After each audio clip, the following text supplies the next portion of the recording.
ঢাকার বসুন্ধরা স্পোর্টস সিটিতে অনুষ্ঠিত হল এক জমজমাট আন্তর্জাতিক ফাইট নাইট, যেখানে মুখোমুখি হন দেশ বিদেশের শীর্ষ ফাইটাররা।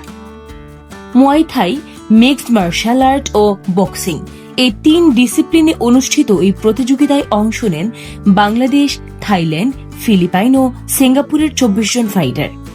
মোট 12টি বাউটে দর্শকদের সামনে উপস্থাপিত হয় একের পর এক রোমাঞ্চকর লড়াই।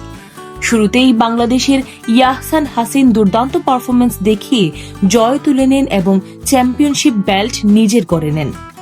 এছাড়া ইমন তঞ্জঙ্গা, হুসাইন আহমেদ, ইশার কবির, গাজ্জালি বেনজাদিদ জিদান এবং মঞ্জুর আলমও নিজেদের ম্যাচে দারুণ জয় তুলে নেন। নারীদের বক্সিংয়ে সঞ্জিদা জান্নাতের দাপুটে জয়ে দর্শকরা উচ্ছ্বাসে ফেটে পড়েন। আর শেষ বাউটে থাইল্যান্ডের প্রতিপক্ষকে হারিয়ে চ্যাম্পিয়নশিপ বেল্ট জিতে নেন বাংলাদেশের মুহাম্মদ রাশেদ।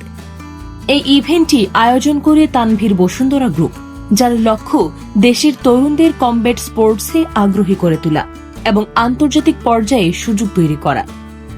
বিশ্লেষকরা বলছেন, এমন আয়োজন বাংলাদেশের ফাইটারদের জন্য নতুন দরজা খুলে দিচ্ছে এবং ভবিষ্যতে বিশ্বমঞ্চে দেশের প্রতিনিধিত্ব আরও শক্তিশালী করবে। বাংলাদেশ কি কমব্যাট স্পোর্টসের নতুন শক্তি হয়ে উঠছে? আপনার মতামত জানাতে কমেন্ট করুন।